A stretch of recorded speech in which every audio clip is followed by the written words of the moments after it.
পৃথিবীতে যখন কোনো ব্যক্তি অপরাধ করে তখন তাকে শুধুমাত্র পুলিশ গ্রেফতার করে আর তার অপরাধ অনুসারে তাকে প্রাপ্ত শাস্তি দেওয়া হয়। বর্তমানে অধিকাংশ অপরাধীদের শুধুমাত্র জেলই হয়ে থাকে, কিন্তু ইতিহাসে এমন কিছু যুগ রয়েছে যেখানে অপরাধীদের এমন কিছু শাস্তি দেওয়া হতো যা বর্তমান যুগে বসে আপনি কল্পনাও করতে পারবেন না। তাই আজকের এই ভিডিওতে আমরা দেখব ইতিহাসের কিছু জঘন্যতম এবং ভয়ঙ্কর শাস্তি। তাই ভিডিওটি একটু স্কিপ না করে সম্পূর্ণ দেখুন। আর আপনি যদি এখনো আমাদের চ্যানেল সাবস্ক্রাইব করে না থাকেন তাহলে দ্রুত সাবস্ক্রাইব করে ফেলুন। Chair of torture. বন্ধুরা, চেয়ার অফ টর্চার এমন এক ধরনের পদ্ধতি ছিল যেটা পঞ্চম শতাব্দী থেকে অষ্টাদশ শতাব্দী পর্যন্ত চায়না এবং ইউরোপে সব থেকে বেশি ব্যবহার করা হতো। এই চেয়ারটি অপরাধীদের মুখ থেকে সত্য কথা বার করার জন্য ব্যবহার করা হতো, আবার কখনো কখনো মৃত্যুদণ্ড কার্যকর করার জন্য ব্যবহার করা হতো। যারা সাধারণত কালো জাদু, খুন এবং রেপ করে হাতে নাতে ধরা পড়তো তাদেরকে শাস্তি রূপে চেয়ারে বসিয়ে মৃত্যুদণ্ড দেওয়া হতো। এই চেয়ারটি মূলত তৈরি হয়েছিল কাঠ দিয়ে এবং তার সাথে ছুঁচালো পেরেকের মতো জিনিস লাগানো থাকতো। জোর করে অপরাধীদের এই চেয়ারে বসানো হতো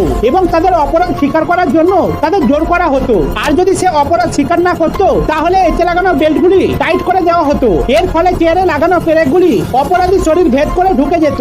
আর যাদের মৃত্যুদণ্ড দেওয়া হতো তাদের এই চেয়ারে বসিয়ে জনসমক্ষে মৃত্যুর আগে পর্যন্ত চেয়ারে বসিয়ে রাখা হতো। কখনো কখনো এই শাস্তিগুলো অন্যান্য অপরাধীদের সামনে দেওয়া হতো যাতে তারা নিজের অপরাধ আগে থেকে স্বীকার করে নেয়। আর বন্ধুরা, একটু কল্পনা করে দেখুন এই শাস্তিটা কতটা ভয়ানক হতে পারে। Next, death of sawing. যদি আমরা করাতের কথা বলতে যাই তাহলে এটি বড় বড় গাছ কাটার জন্য ব্যবহার করা হয়, কিন্তু আপনি বিশ্বাস করবেন না যে ইতিহাসে এমনও শাস্তি রয়েছে যেখানে এই করাত দিয়ে মানুষকে দু টুকরো করে ফেলা হতো, তাও আবার জীবিত অবস্থায়। এখানে অপরাধীকে উল্টো করে ঝুলিয়ে দু পায়ের মাঝ বরাবর দুজন জাল্লাদ করাত দিয়ে অপরাধীকে চিরে ফেলতো। এই শাস্তিটি কতটা ভয়ঙ্কর ছিল যে এটা কল্পনা করলে হাত পা ঠান্ডা হয়ে যায়। ঐতিহাসিকদের মতে এই শাস্তিটি প্রথম শুরু হয়েছিল ইরানে, এরপর আস্তে আস্তে পুরো পৃথিবীতে এই শাস্তিটি ছড়িয়ে পড়ে। তবে এই শাস্তিটি সব থেকে বেশি ব্যবহার করা হতো ইউরোপের হাঙ্গরিতে। সেই সময় হাঙ্গরিতে অপরাধীদের এইরূপ শাস্তি দেওয়া খুবই কমন একটা ব্যাপার ছিল।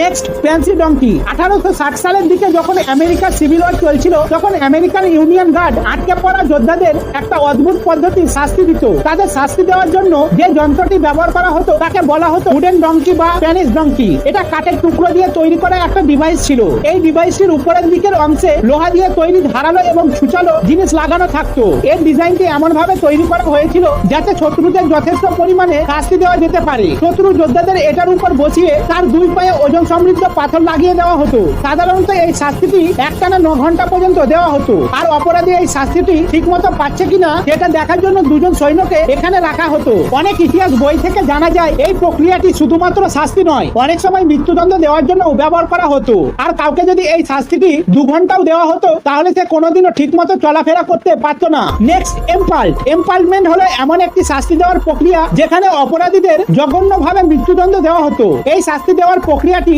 1772 দিকে শুরু হয়েছিল। এই প্রক্রিয়াটি ইজিপ্টে প্রথম শুরু হয়েছিল। এই শাস্তি দেওয়ার জন্য প্রথমে একটা দণ্ডকে ছুচালো এবং ধারালো বানানো হতো, তারপর সেটাকে মাটিতে পুঁতে সেই ছুচালো অংশের উপর জিনিস লাগিয়ে রাখা হতো। এরপর অপরাধীকে এর উপর বসিয়ে দেওয়া হতো এবং আস্তে আস্তে এই ছুচালো অংশটি অপরাধীর শরীর ভেদ করে উপরের দিকে চলে যেত। আর কিছুক্ষণ পরই অপরাধী মারা যেত। কয়েক শত আগে এই শাস্তিটি তাদের দেওয়া হতো যারা তাদের মালিকের আদেশ মানত না। এর মধ্যে কোন শাস্তিটি আপনার সব থেকে জঘন্য বলে মনে হয়েছে তা আমাদের কমেন্ট করে জানান। আর ভিডিওটির পার্ট 2 চাইলেও কমেন্টে বলতে পারেন। আর যদি ভিডিওটি আপনার একটুও ভালো লাগে তাহলে লাইক ও শেয়ার করবেন। আর এইরকমই অদ্ভুত ও রহস্যময় ভিডিও পেতে আমাদের চ্যানেলটি সাবস্ক্রাইব করে পাশে থাকা বেল আইকনটি বাজিয়ে দেবেন। দেখা হচ্ছে পরের একটা নতুন ভিডিওতে। ততক্ষণের জন্য গুড বাই।